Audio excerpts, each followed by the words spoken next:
Welcome to Gen X Rated Saturday edition. We got Gene in the car on the road apparently, and Uncle Bill. How we doing, fellas? Pretty good, not too bad. Just bracing for the polar vortex, which is heading our way.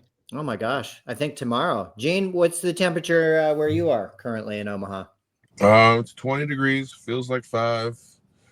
Kind of Walked balmy. my mom's dog today. It was cold. I could feel it in my feet and my legs and my hands. I wasn't wearing gloves. Gotta wear gloves. I guess the question is, any ice or snow on the ground there? No, Nebraska's been going through a years-long drought.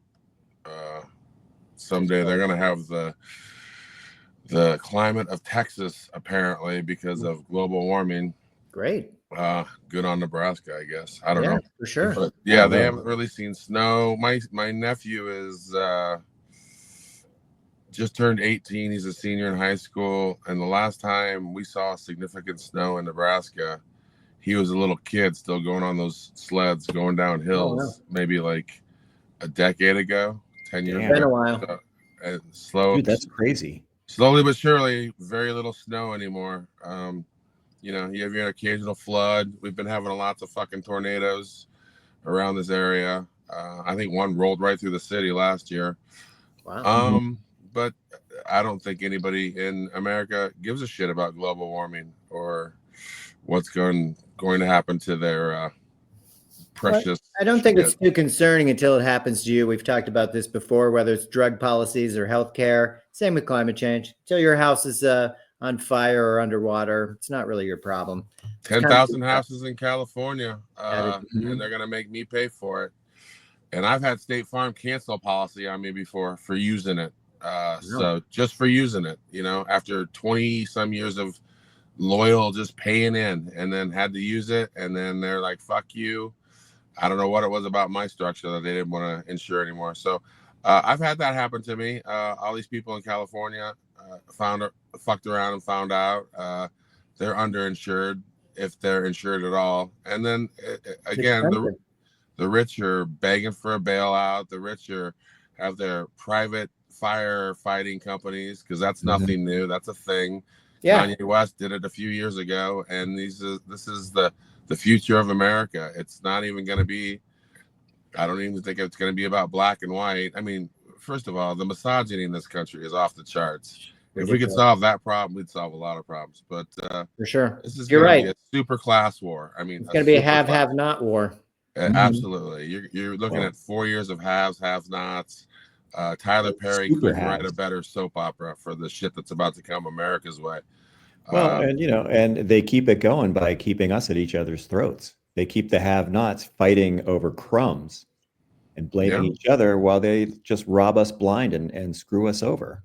They've been doing it for a long time, and they've gotten really good at it. And until we figure that out, it's not going to change. And and that's why they killed MLK. They were fine. They let him go up to a certain point with the civil rights. Okay, we'll give you that. But when you start talking about uniting brown people and white people and getting them together to come after us and see the truth, that's a bridge too far, my brother. And that's why they killed him. And not to mention, let's not fool ourselves. White America has rewritten how they feel about MLK today as they honor him. In real time, when he was killed, they didn't give a fuck. They said he fucking deserved it. They said he was a socialist piece of shit.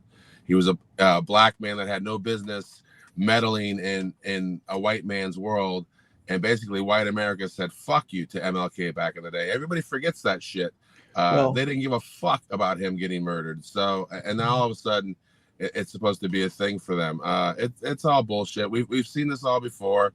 We're going to see it again. It's just this time, it's not going to be so much black and white as it is like have-nots, poor versus middle class versus rich. They're going to have the middle class shitting on the poor while they're stealing from all of us. And we're going to be a poor middle class for it. I'm assuming. I mean, I don't even know at this point. Well, MLK, and even as a preacher, I guess they were less concerned back then that he actually was a man of faith. That didn't carry much weight for him. I wanted to, based on that, go ahead, Uncle Bill. I just wanted to say and there were a lot of white liberals that backed him. I mean, the college kids that took a beating Freedom Summer, the Freedom Riders, but he started losing the mainstream liberals when he started railing against the Vietnam War. And that's when they were like, whoa, whoa, whoa, no, too radical. So Sign up, brother. They whitewashed him. They made him into this saint. It's not too radical. It's a black man speaking out of place. That's what I'm saying. I'm not saying it was too radical. I'm saying that's how they took it. And that's when he started losing their support because, he's a dangerous radical now.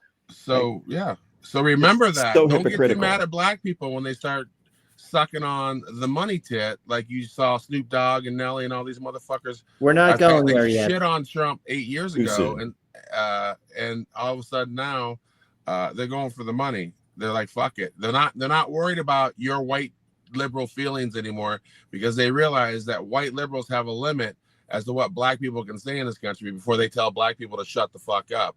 And I guess it was the George Floyd Policing Act or the John Lewis Voting Rights Act. I don't know what it was, or Black Lives Matter. I don't know what it was about white America this time around, but they chose this fucker. He allegedly won the fucking popular vote. Still don't believe he did, but this shit. So it's either wake the fuck up, or you're going to be in the same position black people have been in for 400 fucking years, eating fucking cake while you guys think. I'm not here to fucking lecture anybody. I'm just saying, don't wait around for black people to worry about Elizabeth Smart being kidnapped anymore. Those fucking days are over. I mean, you guys, they're going to worry about themselves because they have been the most reliable voting bloc in the Democratic Party for decades now. And this was I think this was their limit. So, well, we're going to find out pretty quickly. Well, go ahead. Just going to say, when you trot out Barack Obama to lecture black men, never works. Yeah, it never works. It's a bad idea. It's tone deaf and it's just plain ignorant. You didn't, like you said, you took their votes for granted. You just assumed they would always be with you, and you gave them nothing. It goes deeper than that for me. Barack Obama is not an American descendant of slavery, and I'm highly cognizant of the fact that white America would only vote for a guy. Remember that. He and Kamala, the only two black people that ever had a chance to be president, neither one of them is an American descendant of slavery. And that's black a really good people point. Are well aware of that shit. And black people are well aware of the fact that white America does not want to vote for any black man. They would not vote for me being an American descendant of slavery because they don't want to be reminded of that shit. And that's how white America works. Don't like Barbara Bush. Don't, dirty up my beautiful mind with all the bad thoughts. And we've got to get out of that fucking mentality or we're fucked. And you're just going to see people like Snoop Dogg or rich people in general just glom on to richness. Why the fuck would they hang out with us? Yeah, we're going to come back to that as well with the inauguration. I did want to go back to something we talked about the other day, which is just a fair wage and minimum wage. We had talked about Scott Bessent, who's up for Treasury Secretary. I think we had explained how he did not want to raise minimum wage, which since 2009, I think has been at $7.25. Doesn't seem like much of a living wage if you do the math on 40 hours a week for $7.25. We're not even talking about taxes. But his answer was that goes to states' rights. That's a state thing. That's a geographic thing. And it feels like to me, that's kind of a crappy answer because I'm in Missouri. We did vote for a minimum wage of $15 an hour. But when you live in a state where the GOP is the supermajority, maybe that doesn't happen. Yes, they put it on the ballot. Yes, it was voted for. But we're going to find ways to maybe not implement that. So when these federal appointees tell you that it's a matter of, the state handling it, we want it in the state, it's not a great excuse. It doesn't always fund. Bernie Sanders was the one that put him on the spot, which I thought was really well done. I will show more photos of these people. It's mainly minorities. Obviously, some lower class white people don't think that they're part of this club, but we're all in this club. So, you're either a have or you're a have. You're going to get a decent wage because Scott Bessent, who's worth $525 million, I misspoke last time and called him a billionaire. He is not. He's got a ways to go. What a loser. But I don't see where, I had a job in 1992, 93. It was $8 an hour. And I was really upset. And now you're telling me that the minimum wage is $7.25 since 2009. The cheapest eggs you can get out there are about $3.69 a dozen. So pay your rent, pay your health care, pay your utilities out of that $7.25. I don't know what you have left. And it seems to me offensive. So it is offensive. Well, and what's even more offensive is how they rail about how nobody wants to work. That's bullshit too. Yeah, people want to work. They just don't want to work for free, basically.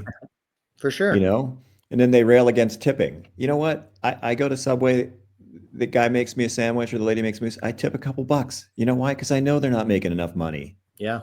So yeah, if you can afford to eat there, you can afford to tip. I agree. Yeah, that's a personality defect on your part.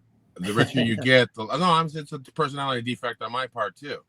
And anybody that's ever worked in the service industry, like my wife, or I'm sure you guys maybe have, absolutely, time in your life, that shit's important. But the richer you get, you know, I mean, there's some notorious like cheap athletes out there, some very and they didn't grow up rich. And I'm not gonna start naming names and shitting on people because they have other good attributes. But I mean, the richer you get, it seems the cheaper you get, and I don't understand that mentality at all. I don't know if it's psychopathy, sociopathy. I don't know. In order to be really good at something, you have to be a fucking nutter. I have no idea. But when you were mentioning, to go back to states' rights, Republicans are fucking criminals, dude. They don't give a fuck about states' rights. When they say this shit, it's only to shut up law-abiding fucking Democrats. Because aren't they trying to steal a Supreme Court judiciary in a state North Carolina.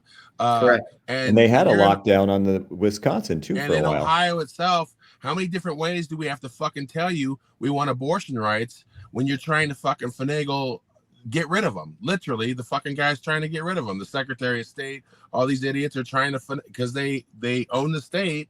And we voted the way we voted. They don't give a fuck about the way we voted. They don't give a fuck about states' rights. They give a fuck about that. They're in charge, and they can try to do what they want, and they get away with it because Democrats never do anything about it. We got to quit playing this game where they can be arch fucking criminals, literally fucking criminals, and we sit there and turn the other fucking cheek. And the other thing we got to quit doing is promising shit like the John Lewis fucking Voting Rights Act. Quit promising people shit to dreamers and black people and all these people that prop up your Democratic Party, and then letting Joe Manchin and Kristen Sinema and John Fetterman just shit on those ideas. You are never going to get anywhere as a Democratic Party if you don't get out of this. We have a donor class 2 bullshit. I don't know.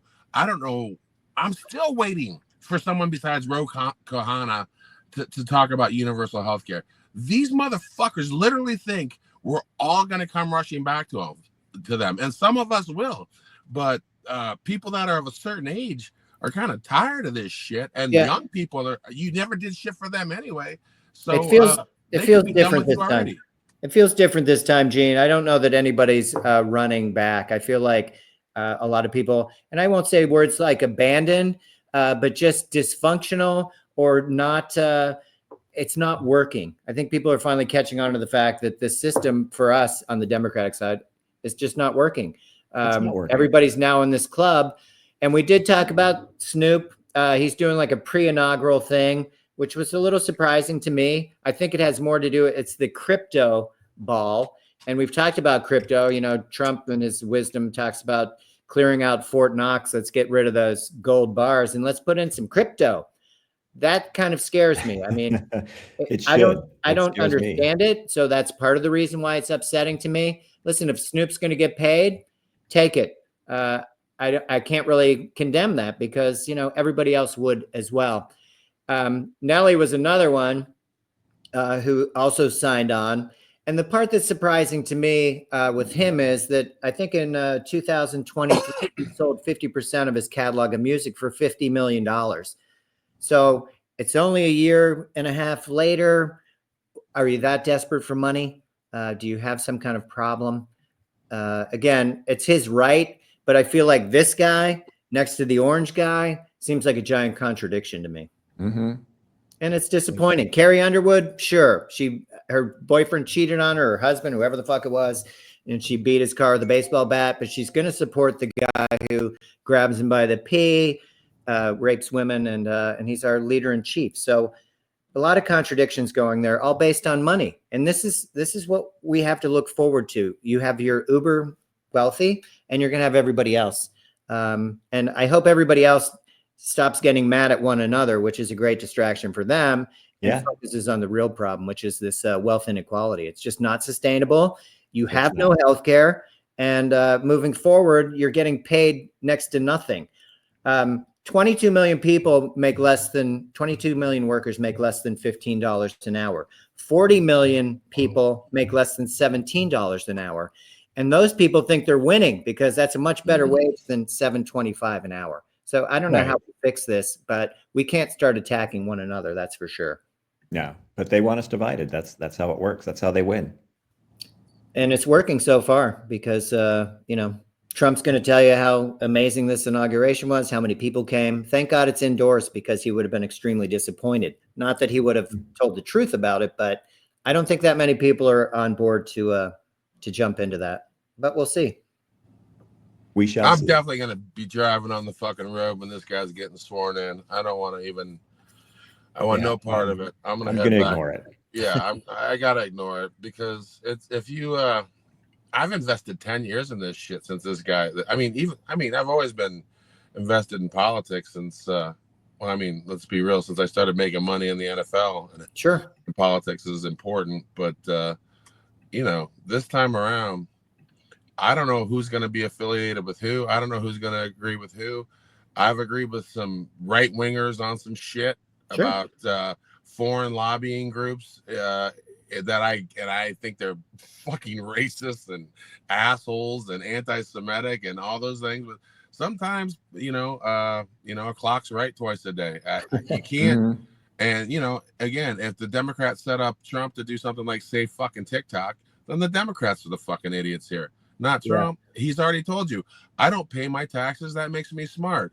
And people loved that shit. I know. You're right. When are Democrats going to wake the fuck up and listen and learn how to fucking talk in a Trump-like language, but also do something for somebody? It's pretty – when you do shit – look, we do little things that they can take away. If they take away the Affordable Care Act sucks. If we all had universal health care, our motherfucking asses would be out in the motherfucking streets if they tried to take that shit away. If you don't believe me, they're trying to take that shit away in Europe right now and give everybody an American-style healthcare system. And these motherfuckers are mad. They're like, you already fucking shit on us enough over here.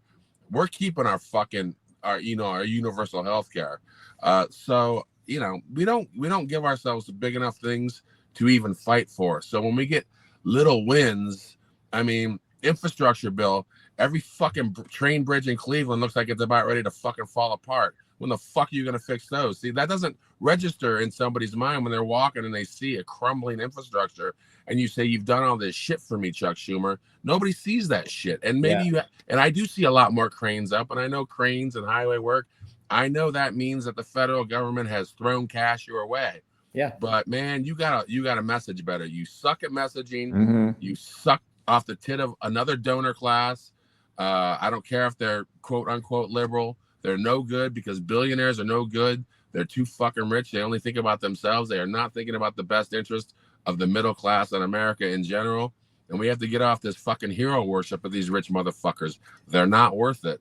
Well, and as we've talked about in previous episodes, we did have Blue Cross Blue Shield, which was not for profit. There was an incident where Uncle Bill, who probably wasn't the finest baseball player, was hitting balls on our street. I was talking to somebody else. I turned after he hit it and he popped me in the eye. My mom happened to be out of the country, and my neighbor, who were first-generation immigrants, took me to the ER. Nobody asked where my parents were. Nobody asked where my insurance card was. They took me in, and they did ask where your parents were. Well, they might have, but Jerry and Lucy, I could have passed. It was my Italian immigrant neighbors.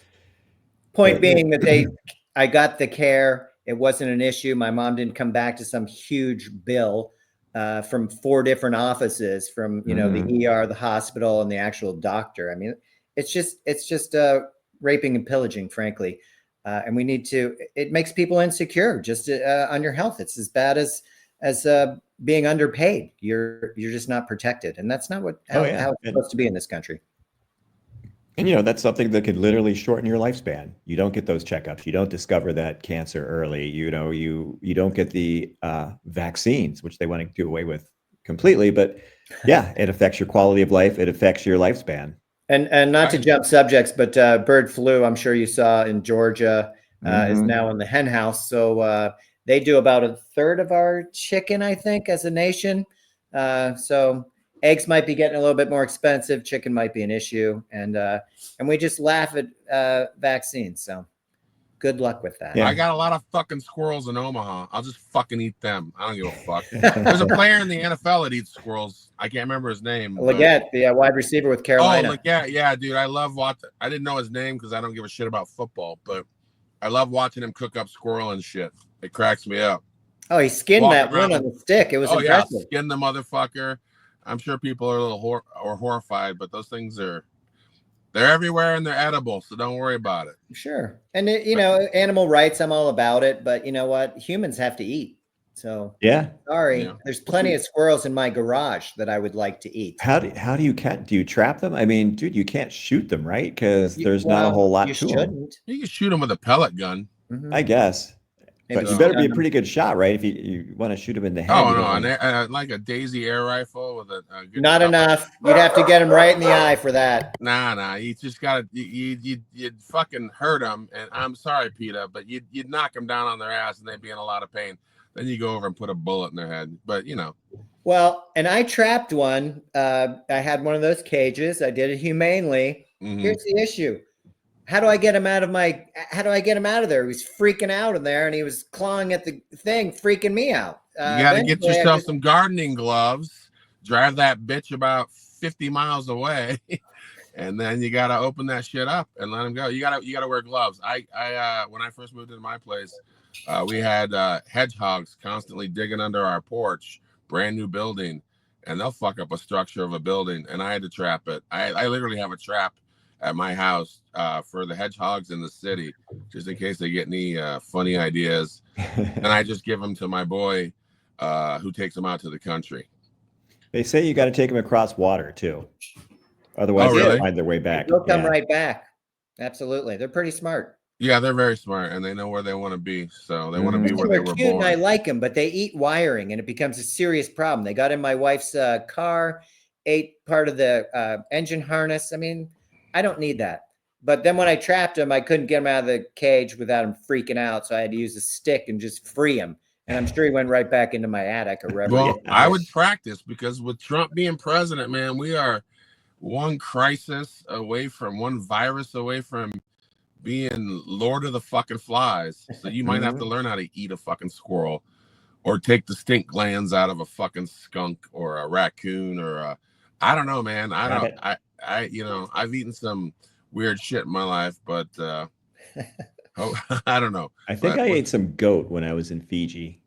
It was very goaty too, wasn't it? So exotic. It was gamey. Yeah. And I asked the guy, I'm like, he said it was beef. I'm like, this isn't beef. What is this? And he's like, oh, it's beef. I'm like, is it goat? No, it's beef. Like, no. And everything's grass fed in other countries, dude. We're used to like grain fed cows and shit. I mean, definitely has a different taste. I don't even like grass-fed steak because I grew up in Nebraska and I'm so used to the way they feed the cows here.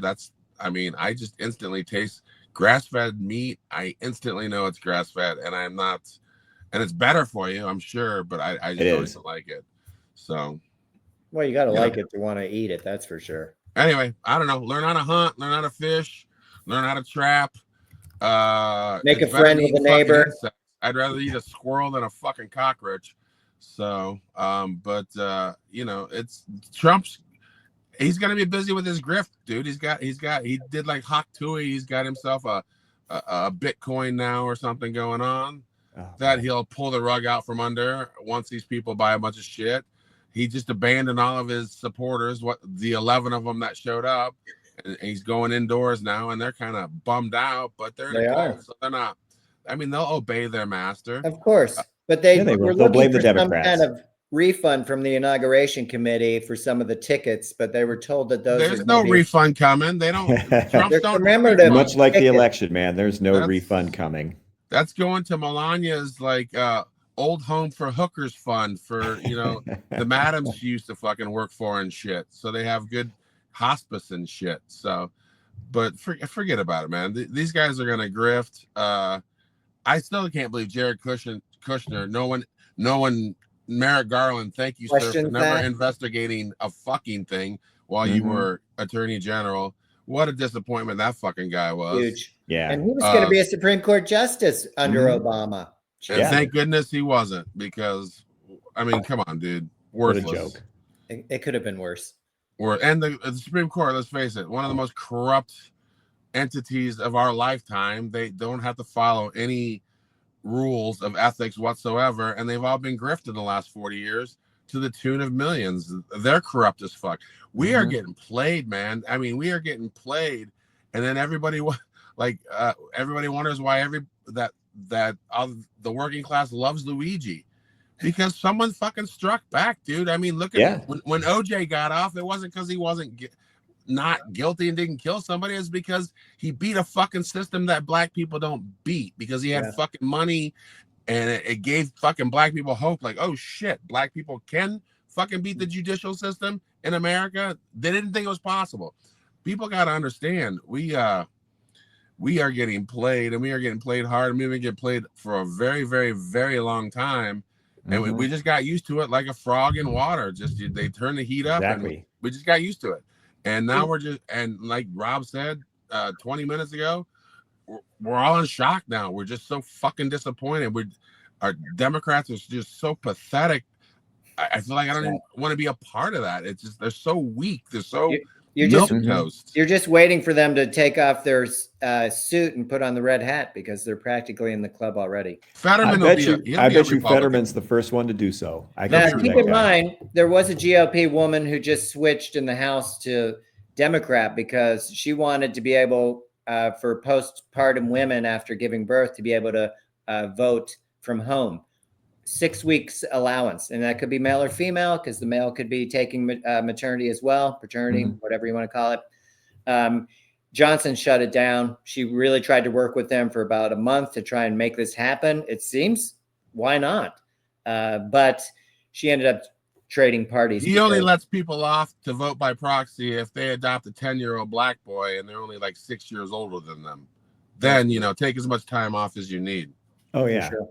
And remember, all of our shows are alleged, motherfuckers. So That's right. That's right. I did want to throw in with Luigi that I saw some information on him, that what he was reading, some of his friends came out and spoke when he was overseas. It wasn't just healthcare. It wasn't about his suffering mom. It wasn't necessarily about his back. It was wealth inequality.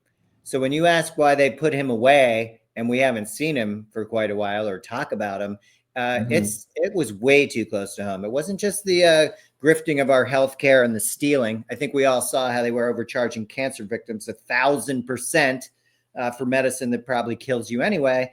But he was getting at the real problem here, which is this wealth inequality that we're all dealing with. Yeah, and the interesting thing is, this is a guy who came from wealth and privilege. For sure. So. Yeah, but sometimes you're just born right, dude. Sometimes your personality, you're born with an empath chip. Not every rich person is born a total asshole. Look at Elon Musk's trans daughter. Can't stand the motherfucker. And by the way, Elon only parades around, if you've ever noticed, one of his fucking kids. One of his kids he carries on his shoulder. I don't think any of his other kids have shit to do with him, Bill. So, these motherfuckers cosplay parenting. They cosplay being space astronauts. They cosplay, I don't know. They cosplay being human. They're bored. Because they're not. They're bored. They're bored. They are. They're soulless. We talked about that. You have that kind of wealth and privilege. You can do whatever you want to, and nothing's exciting anymore. So you look for new ways to, get that dopamine rush. They're horribly empty, twisted people. So just breaking in on the Israel ceasefire. Apparently, Hamas isn't supplying enough of a hostage list for Netanyahu. I don't know if this is bullshit or not, but they are not going to move forward until they get a better list of hostages. So now that's kind of in the mud. And I did see where Biden agreed with, and Trump agreed with Israel that they can return to war if this hostage deal fails. And I don't think this is a war, actually. A war is usually two sides battling. No, this is a one slaughter. Country it's bombing the shit out of people. It's a genocide. It's a genocide. Let's call it what it is. The people that had a genocide committed against them are now committing it, and it's horribly disgusting. It's really pretty terrible. Whatever you call it, how does it benefit America or Israel to continue to do this? It doesn't benefit you. Honestly, I don't know. I just think it's because AIPAC contributes so much money into their coffers and their pockets that, it might have made us feel good to blow some shit up in fucking Fallujah, but in the long run, it was a waste of fucking 20 years, a few thousand lives, a few 100,000 lives on their side, and a shitload of fucking treasure. This shit is never fucking. I mean, someone's gonna get rich off of it. That's the fucking point. Oh yeah. The people that are getting rich off of it are the people you hate, America. They don't give a fuck about us being cannon fodder. So it doesn't matter if it's Israel or Iraq or Afghanistan or Syria or whatever it is.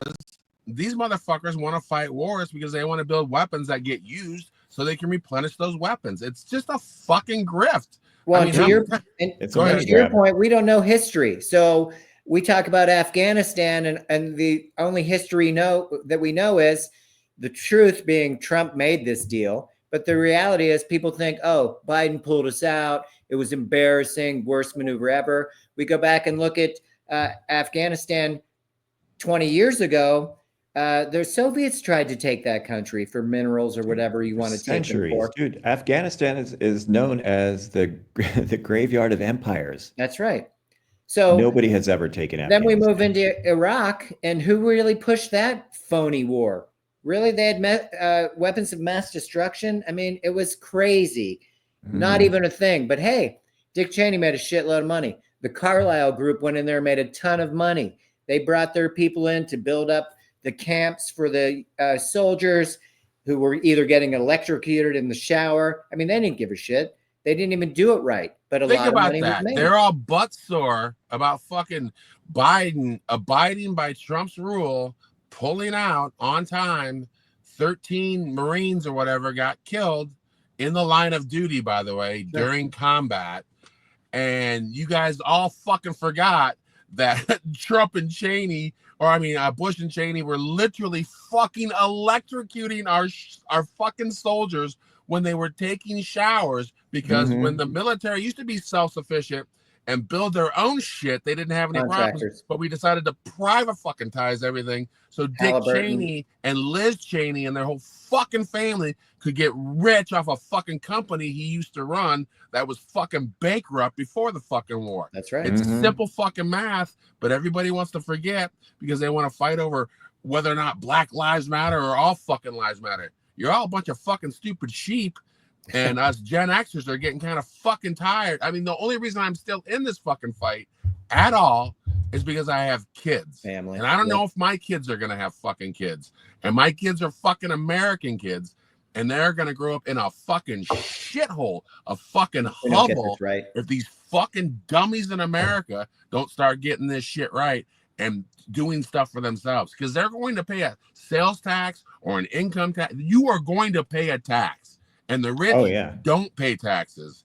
So you might as well get the shit back that you paid in and quit being dumb and giving it to the rich. What better example is Social Security, which everybody has it taken out of their check, and now they act like they're giving it to you. You're not giving me shit. You're giving me my money back. Yeah. I love anybody that that calls money. it entitlement should be punched in their fucking face. Or throat. It's an insurance policy, Throat's motherfuckers. Good. Punch. Well, you guys love to talk about fucking insurance. That's an insurance policy. They don't even want to pay that one back. I'm paying directly into this shit. And why do rich people get cut off at a certain point? And why aren't you guys continuing? Rich people, they do get cut off after a certain point. I mean, it's ridiculous how cheaply they pay into the system. And oh my God, they literally take the money. I'm telling you, when Jeff Bezos hits 65, he's going to collect his Social Security check because they're twisted, dude. They're just twisted motherfuckers. I don't even know what to tell you, but enjoy billionaires, man. Enjoy the first trillionaire. I can't even imagine what the first trillionaire is going to do to us.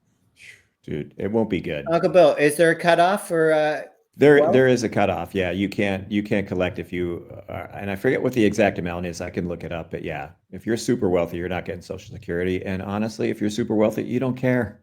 Listen, we talked about this That's before. True. Our dad passed when he was 54, and nobody got his Social Security because Uncle Bill and myself were over 18. So where did Well, that our parents were go? divorced, so our mom didn't get anything either. Yeah, correct. And Nobody we paid got an it. inheritance tax. Correct. At the time when they had it. So Gen Xers got caught if one of their parents died back then, paying that tax, and 35%. They've since gotten rid of that tax, and you can't get that money back. No, you ain't getting shit back. It's gone. You've been fucked, and it's like, and you would be okay with being fucked if they continued to fuck everybody. Fuck everybody. Exactly. Because it was important to do for a very specific reason, to not like these idiots have unfettered, gross, obscene wealth. Yeah, and then pass it on to their progeny or whatever. We're Gen Xers. We're used to getting fucked. It only pisses us off when everybody else isn't getting fucked, when we see the people above us not getting fucked. Agreed. And I certainly don't want to see what's in store for our kids. I mean, that's the only reason I even do this fucking podcast, is because our kids don't deserve this shit that billionaires have waiting for them. It's not fair. I agree. I'm sure the three of us will be fine. I mean, we're on the downside of fucking life anyway. And I don't have kids. My fat ass. I played in the NFL. If anybody doesn't know, old linemen don't even fucking live that fucking long. So, who knows when God takes my ass. But I'll continue to talk about this shit because I care just enough. This is my fucking country too. And so, I'll speak out about it, but you people are foolish. I'm getting to the point where just like, fuck deplorable. You're just foolish. You're foolish falling for this shit. Uneducated, uninformed, and generally racist, willfully ignorant, because you don't want to. You don't want to know. Willfully, absolutely. Well, what bubble are you drinking today? I'm drinking orange cream. We will be coming back to this topic for today, since it's Saturday. We will move on. Mine was in a coolie thing. I think you might like this, Gene. What are you drinking? It's it is Waterloo, but it's the pomegranate acai. Oh, that was good. That's pretty good. That's very delightful. I had one of those last night. It was tasty. Good times. I drank a whole bottle of Chianti by myself last night, by the way. A whole bottle of what? Chianti. Did you fava beans? Did you have some fava beans? No. I just saw, you know me. I only buy Italian wine with the DOC or the DOCG label on it. And Aldi had an $8 bottle of Chianti with the DOCG label on it. And if people don't know what that means, Italy has strict rules on what wines they'll export. And I think if it has the DOC label, there's a couple hundred wines on the list. DOCG label, there's 93 wines on the list. And Aldi has a couple of them, and they're pretty good. Yeah. $8. It was, I don't know. It was only 2 glasses too, because I used Stella Artois beer mug. So, I only had 2 glasses of wine. Same thing with balsamic vinegar. If you really want the real stuff, it tastes a lot different. In Italy, I've been told some people put it on their ice cream. It's just a different flavor. And don't get me started on olive oil, because if there's even a bit of olive in there, depending on what you buy, I'd be surprised. I'm very confused about olive oil anymore. I don't even know what the fuck's real or not real. So I know. It's very confusing. It is. That's a racket too that they don't regulate. Mm-hmm. Yeah, for sure. Well, import export, Gene. It's beyond my pay grade. I hear you. Anyway, it is Saturday, so I would like to jump to something we had talked about a few days ago, which was some of these teams that are playing today in the playoffs, and the most cursed teams. We had a list of some teams. I do want to start with this with Gene. Hopefully you can read that. But it is the list of quarterbacks. One of the issues with the Browns is, they have been trying for how long to get a starting quarterback, Gene? It's been a while. And Peterson is Doug Peterson, by the way, the third on the list. Just so you guys know. I didn't even see that. Kelly Holcomb, Spurgeon Wynn, Garcia from the 49ers, McCown, I don't remember which one. From Notre Dame. Dilfer. Oh my God. Yeah, I know. I remember. Oh my God. Brady Quinn, Dorsey. Dorsey was Brady our Quinn was a high coordinator this pick. year. Dorsey's on the list. He was our offensive coordinator. And he just got fired. And he just got fired. One and done. Cincinnati. Brandon Weeden, that was a high pick. Yeah. I forgot Robert Griffin was on our team. My God. Oh my gosh, yeah. Oh, I completely forgot. So I Don't know, wanna dude, be a Kaiser. it's all a blur now. That's an incredible indictment on how this team's been run the last 24 years. For sure. And part of that curse, Uncle Bill, a couple of examples would be the drive, which was pretty amazing, 98 yards. And I'll admit, as a Steeler fan, and that was the 86 season, right? So that was the first year that the Browns had won in Three Rivers. Yes. It opened in 1970. So I was still a little bit salty about that. So I watched that game, and I got to admit, I took a little bit of joy in watching Elway tear their hearts out. But there were some fourth down plays. I mean, he made some throws that it was ridiculous. Yeah. Frankly. Yeah. And there's still some debate about whether the kick in overtime was good. And that dude was from Cleveland, the kicker for the Broncos. Oh, no shit? Yeah. Drove a stake through their heart. But the next year, right, they had a rematch in Denver. Browns driving late, time running out. Ernest Biner, your buddy, Gene, going in for the tying touchdown, has the ball stripped away at the 2-yard line. And I felt terrible about that. Rich Carless, that was the kicker in the Broncos, Cleveland native. And we think he didn't make that anyway.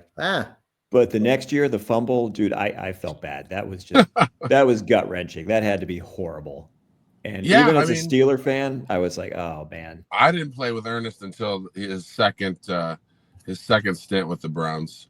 Oh, really? Yeah. I played with him the second time he came back after he was with the Redskins and redeemed himself with the Redskins. I don't think it affected him. I don't think he loses sleep over it. It's a football play. Shit happens.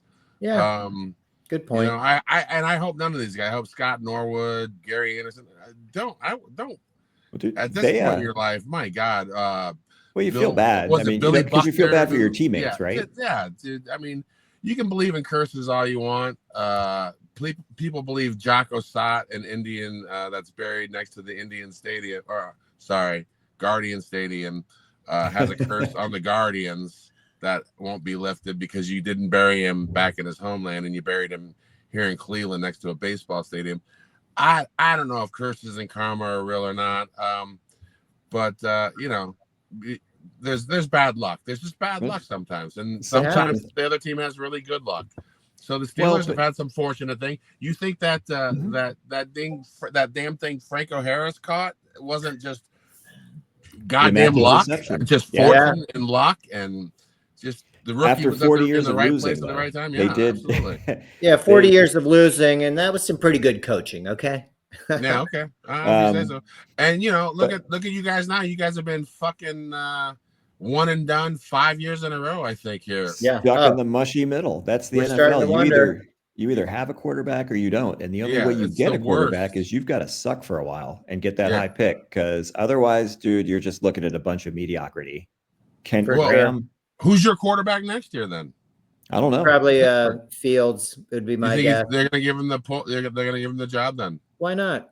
I mean, he's young, he's athletic, he fits the league, what they're looking for, a quarterback that can run and pass. Yeah. The concern with him was he just wasn't great at reading defenses and couldn't find open receivers, but you can make up for a lot of that moving your feet. And by the end of the season, Russ wasn't finding guys open either because he can't see over the line and he's got no feet. Right. He thinks he can run though. He's 36 years old. He moves like a 36-year-old, but he thinks he's still 20 and he can scramble, and he can't. Guys are too fast, man. Defensive linemen are too fast. He won't throw over the middle. He does not like to throw over the middle. He's either throwing that deep moon ball, which he's good at. I'll give him that. Or he's just checking down. And even on his check down throws sometimes, that pick six that he threw against the Ravens that turned that game around. So does he play next year or no? He's going to play. He's already in the gym working out. I mean, Russ can't be stopped. Mr. Unlimited is going to play somewhere. What about the other old guy, Ashwagandha or fucking Hiawatha? Or what the fuck's his fucking name? Yeah, Rodgers. Aaron Rodgers. Aaron Rodgers. Is he playing next year too? Yeah, I don't know. I don't think anybody's going to pay him. No, he's done with the Jets. they're both moving on. Well, and Russ is done in Pittsburgh. He was never like a Steeler. He just doesn't fit that Steeler. He just, he's a great talker. Well, it's just somebody had used the term toxic positivity. You're just so positive that everybody realizes it's bullshit. It's fake. Yeah, dude. Yeah, very fake.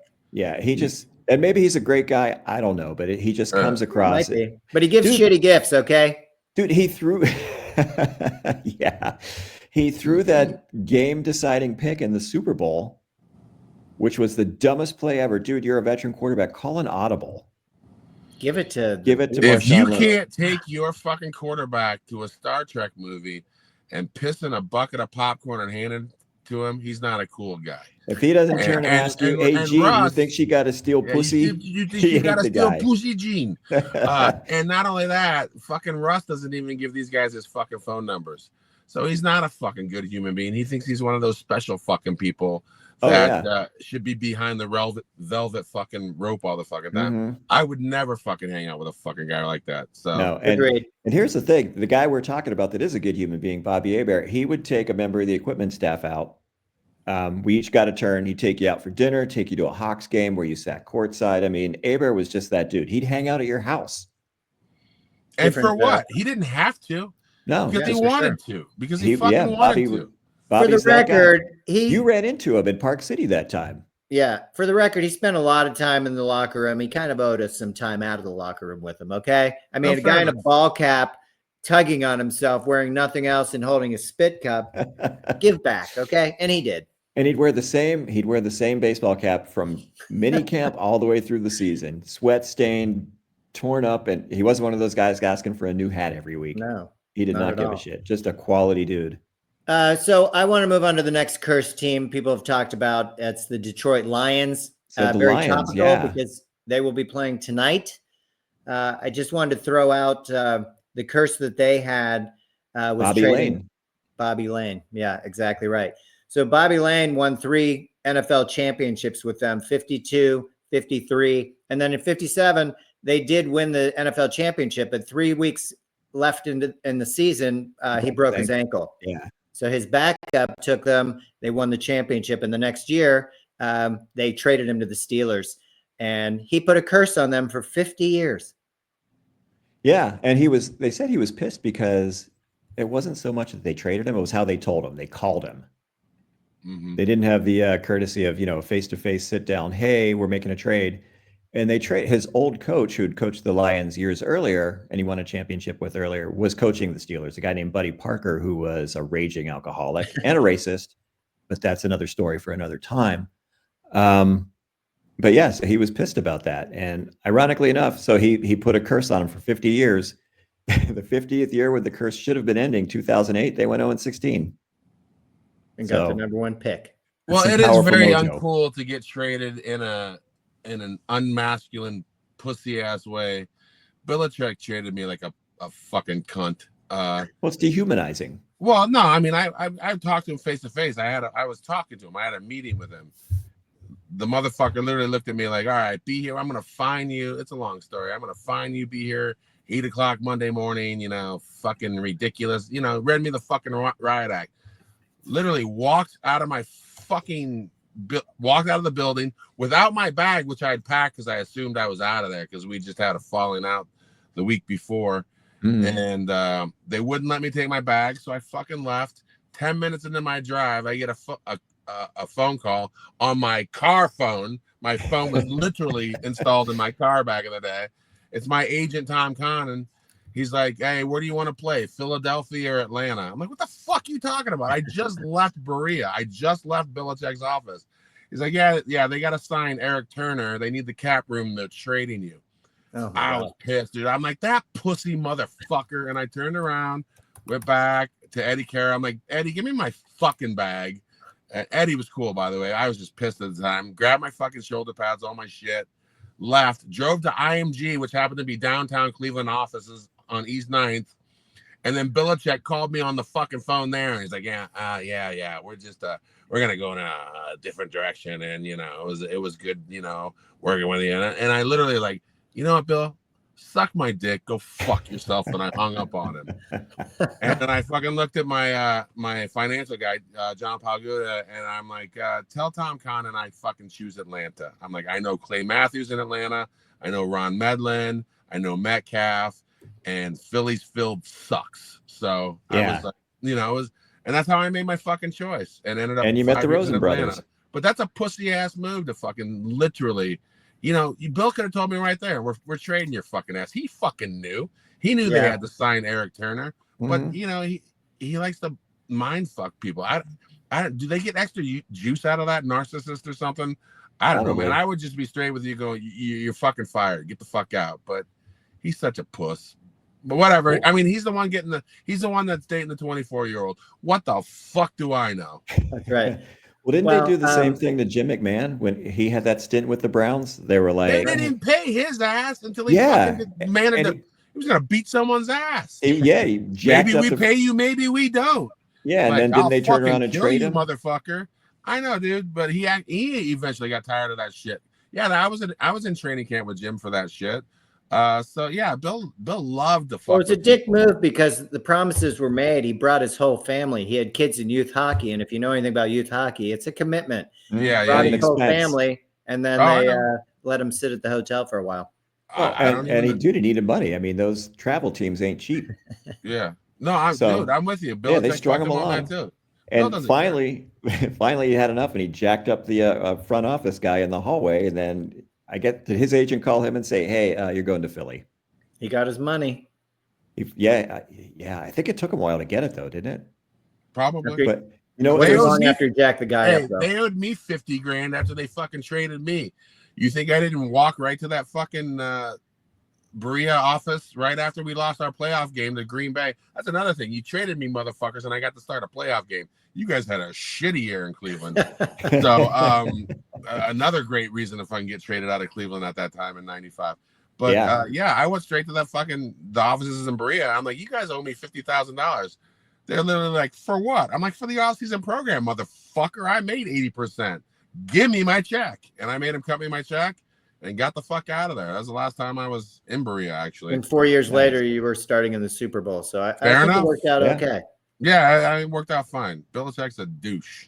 Dude, there's a story about Vince Lombardi. Like back in the early 60s, they had a center named Jim Ringo. And every offseason, they would go in and they would sit down with Lombardi and because he was also the GM and talk about their contract. And one year, Jim Ringo had an agent. He's like, "Hey, Vince, talk to my agent about this." He walked in with his agent, I guess. So Lombardi says, "Excuse me," leaves the office, comes back 5 minutes later and says, "I'm sorry, you're in the wrong place. You need to go talk to the Eagles because you've been traded." Wow. That's a power move. And that's way before my time. So, I mean, that's all the power in the world back then. And here's a fun fact. Bobby Lane was traded for another quarterback. Who? Glenn Dawson. Earl Morrall. Oh, no shit. Played for the Dolphins in 72. Filled in for Bob Greasy when he broke his ankle. And he looked like he was in his 50s. Old man, dude. Old man. He was probably smoking those guy in fucking Palm Mall unfiltered and shit. Oh, yeah. Yeah. Absolutely. The Dolphins put a Geritol sign in his locker and a rocking chair in front of it. But he delivered for him, dude. He threw that rock. Sure. I think I played at his golf course when I played for the Dolphins. He owned a golf course in Florida back in the 90s. Did. So rest in peace, Earl. The next team I wanted to move on the curse is the Vikings. This was an interesting story. I did not know about that. Everybody knows about the 4 Super Bowls that they lost, even though there were some really talented teams. And the NFC Championship games. Go ahead. And the NFC Championship games. Yeah, that's right. That was a 15-1 team that the Falcons beat. People thought that was part of the curse, along with Gary Anderson missing that field goal, which would have given them a 10-point lead. They were still up by 7. I'm not blaming Gary Anderson. He made some huge kicks for the Steelers. I'm a big fan.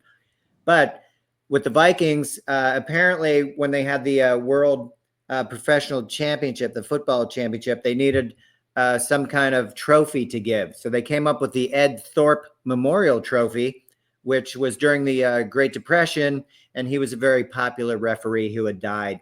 And a sporting goods store owner. And a what? Sporting goods store owner. Is that right, Ed Thorpe? Well, this was back in the day when they hired wealthy officials so they couldn't be bribed. Okay. Not saying he wasn't a good guy. I don't know. They said he was a really good guy. So the Vikings won in 1969, and they were allegedly given this memorial trophy. And it's like the Stanley Cup where you get to keep it all year. And came to the end of the season, and it was gone.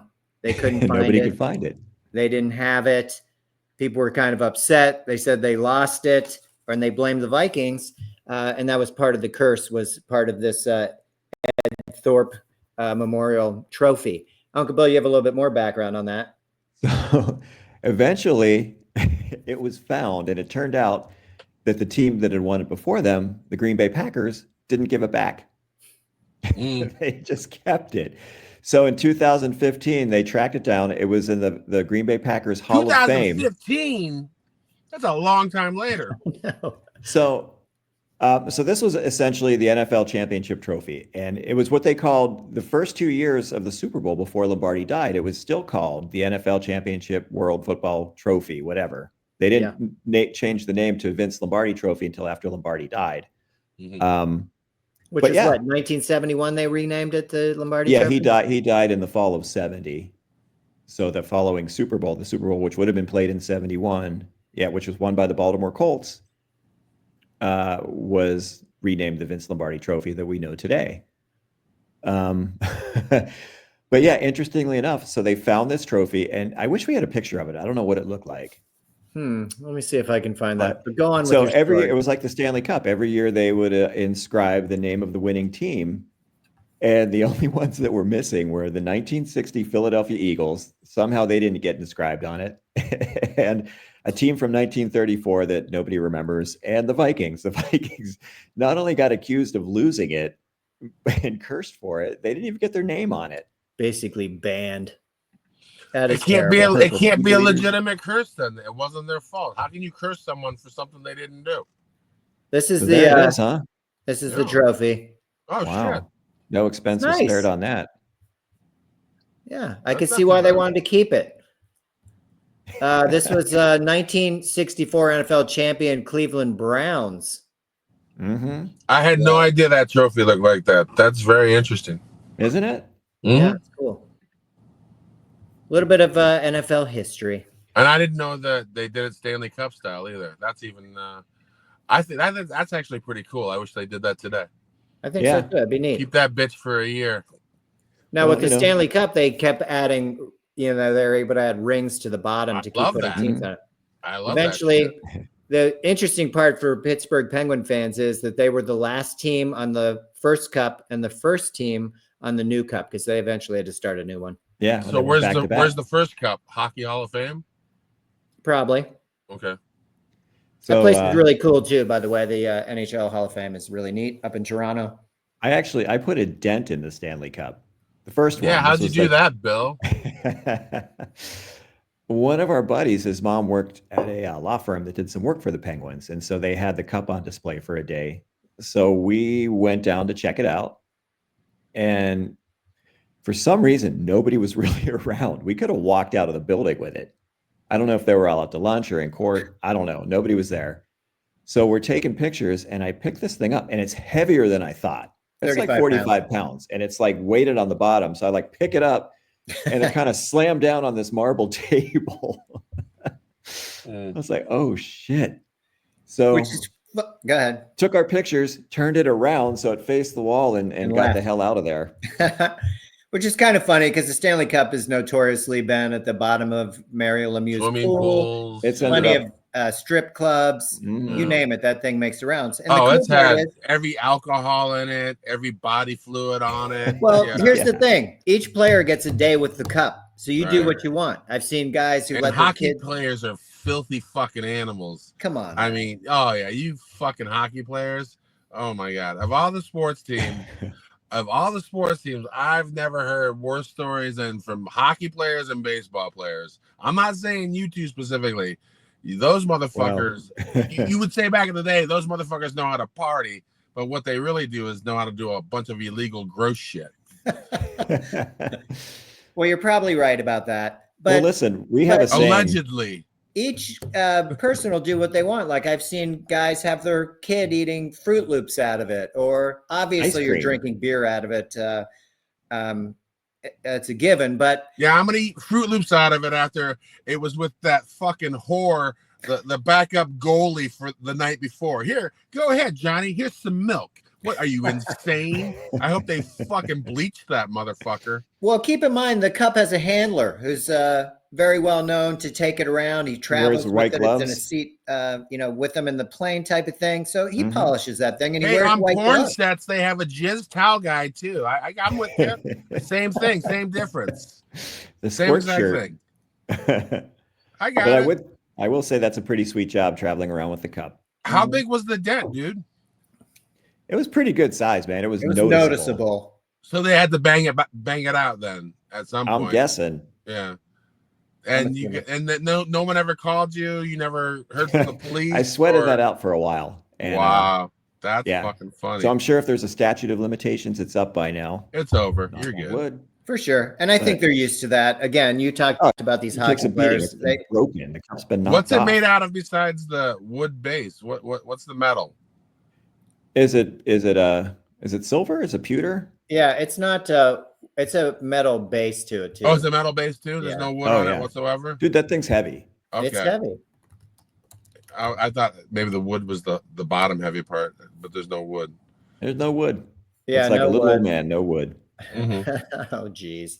Let's see if we can get a photo up for you on that. How new is the new Stanley Cup? How many Stanley Cups has that one been around? 2017, right? Was the new one Okay. Yeah. when the Pens went back to back 16 and 17? You can see it's a little bit awkward to handle, Gene. Very bottom heavy. Definitely. It's bottom heavy. And if you didn't know, like, even worse, you just can't really who knew until you pick it up Still and then you pretty, look like it's a still fool. pretty cool. You only get to keep that shit for a year and got to pass that shit on.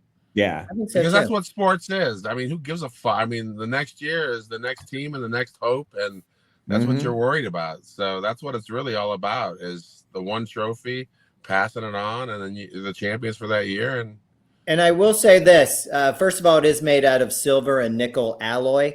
That to me is the toughest championship to win.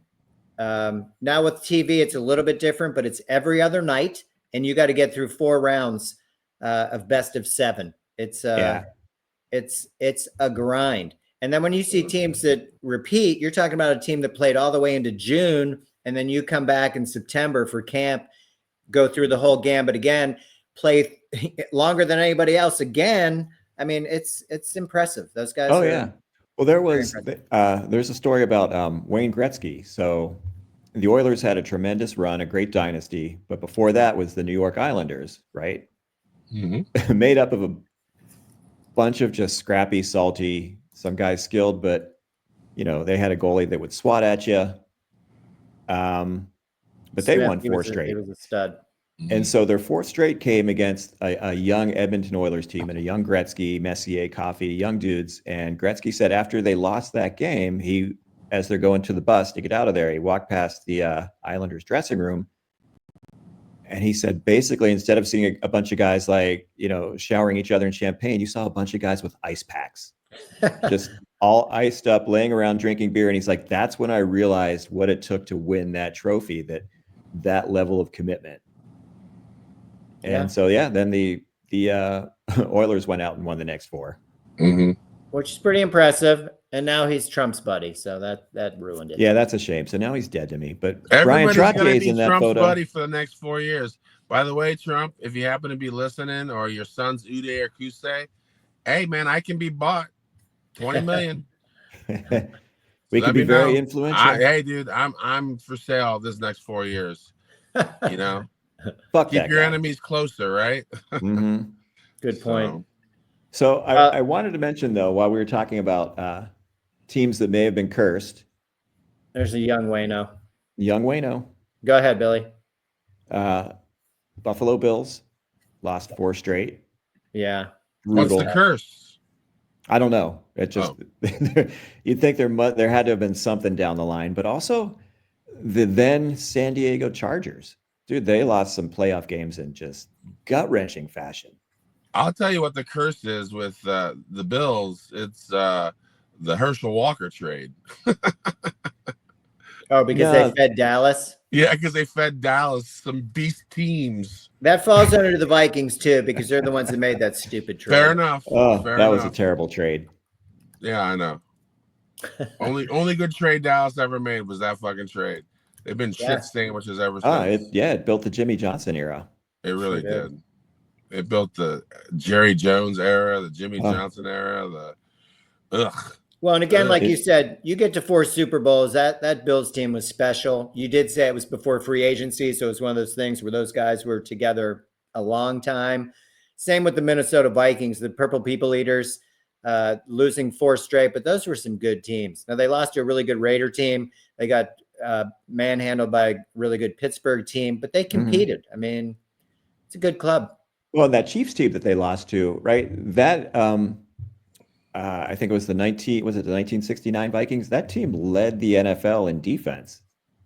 They were and they scored a lot of points too. But so they're taking on an AFL team, and they just got really badly outplayed because the Kansas City Chiefs at that time ran a more modern offense. They had a lot of motion. They changed sets. They didn't see that in the coach, NFL. Billy? Of the Hank Chiefs. Stram. Hank Stram. Hank Stram's daughter, did she not come down to Atlanta? Wasn't he broadcasting and they had to get him out of the closet? Oh, yeah. What? He had come, he was out at the facility this was before our time there, but he was still a broadcaster, I think, for CBS. And he was out there for the production meeting. And in the lobby of the old Falcon facility, there was like, you walk in and the reception desk was like behind a window to your left. And then the offices kind of branched off to the right. There was a hallway, but there was a big set of wooden doors that looked like it might lead to something, but instead it just led to a closet. So I guess he thought he was going into the production room, right? Yes. Walked into the closet and just stayed there because he didn't want to admit he'd walked into a closet. Just stayed in the fucking closet. Well, they came and got him. That's super weird, but whatever. Does that remind you of anything? Matriculated in the closet, else? boys. Trying to walk into the closet. Wasn't that, didn't Bush do that? He just couldn't get the door to open. He tried to open some locked doors. Yeah, and then froze up and stood there. Freaked the fuck out when they wouldn't open. Yeah. That was some funny shit. Oh my God. So, stood there all stiff. Yeah. Oh my God. Totally props to these teams that are cursed. Maybe their luck will change tonight. You have the Lions will be playing tonight. I did want to say that the Chiefs are up 13-3 right now. There are 4 minutes left in the second quarter. Talk about long seasons. They've played more games than anybody in the last 3 years. So very true. They got to be tired of shit. And it doesn't. I mean, it's not like it looks like Kelsey looks like one of those dudes that just shows up on game day and then he's all pro.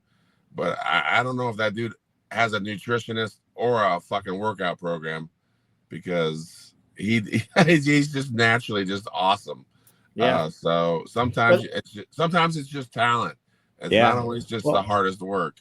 I read an article, some writer for, I think it was the New Yorker or maybe Esquire, spent some time with him in the off season, and they said that he met up with him over in, I think it was in Paris, where maybe Taylor Swift's tour was. And he said after doing like some kind of an appearance earlier in the evening, Kelsey was like, "Hey, come on, dude, I got to get my run in. Let's go." And went out for a run, did some sprints and stuff. So I'm guessing that guy takes pretty good care of himself. And he's not a younger guy, that's for sure. No, he's not. I wouldn't be surprised if they win it all, or even if they lose, he'd retire. That he'd hang it up. I mean, dude, why take such a beating? He'll make more money post. I mean, they've already set the Kelseys up with a giant podcast. Their wife's been set up with a giant podcast. They do commercials. I mean, dude, why risk? You don't even know when you retire. The day you retire, you don't even know if or when you're gonna get fucking dementia or CTE. Well, we all end up with CTE, but whether or not it manifests itself into some sort of cognitive thing, why risk it? You got so many good years ahead of you. It's not like football players live a super long time anyway, because we beat the shit out of each other and we do fucking die young. Certain positions more than others. Go enjoy your life. Go enjoy Taylor Swift.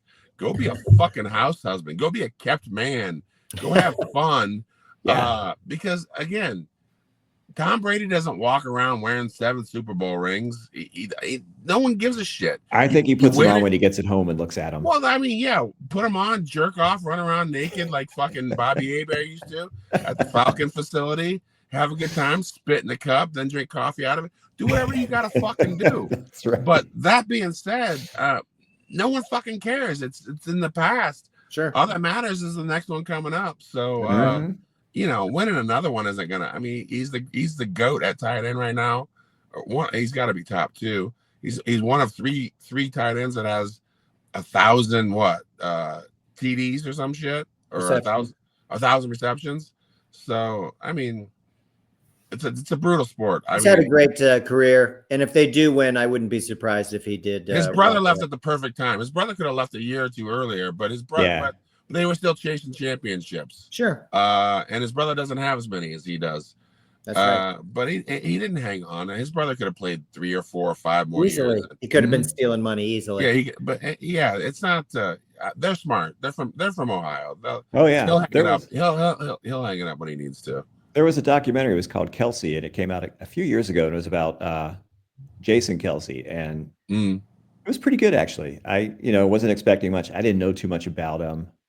But they showed like the day-to-day life, a pretty down-to-earth, grounded guy, but yeah, beat to shit, man. Just, had little kids at the time, and, had to be careful how he played with them because he had bad ankles, bad wrists. I mean, you guys take a beating. Sure. And there's even a backstory to that at college at Cincinnati where Travis wasn't really participating fully in football. He got kicked off the team. His brother was able to bring him back on the team the next year. And I think it was a real good wake-up call for him. He's been a professional ever since. But sometimes you got to fuck around and find out, as Gene says. Even when he met Andy Reid the first time, he tapped him on the belly and he's like, "Hey, what's up, big guy?" Andy Reid had to go to his brother and go, "Man, are you serious? I should draft this guy?" And he's like, "Dude, trust me. He's a baller. He's a gamer. He's, because, he just has that personality. And not many people can get away with that shit. But, he can, and he's proven it, and he gets all his fucking prizes and accolades and flowers. He's an exceptional football player. Yeah. Oh, yeah. But, the point you make, people forget. They move on, John like Mackey, superstar tight end for the Baltimore Colts. He's more known for the Mackey Fund now than he was as Plan 88, his number, yeah. Because the NFL is too fucking cheap to give you $100,000 if you get dementia. They might give you $88,000 and keep the extra for themselves because Roger Goodell has to fucking fuel up the G5. Well, and we're going to end on that because Goodell was on the Kelsey podcast. 18 games is coming. It's a no-brainer. We're doing it. So how do they do that? We're going to have to talk about that. Not smart, but they chose it. So, amen. Good luck. Yeah. All right. Well, we're going to wrap it up today. Hopefully we'll be back Tuesday. And remember, folks, you can have all the feels for the next 48 hours. Go through all your emotions. It's okay. It's going to be rough. The 7 stages. It feels like the death of America. Go through your shit. It does. Yeah. The bottom line to that is us underlings need to stick together, and we need to move forward and ignore the distractions and the bullshit because it's going to be coming hard and fast, and it's going to be tough to wrap your mind around. Yep. Well, I'm with you. All right. All right, brothers. All right, I'll see you. Have a good day. You too.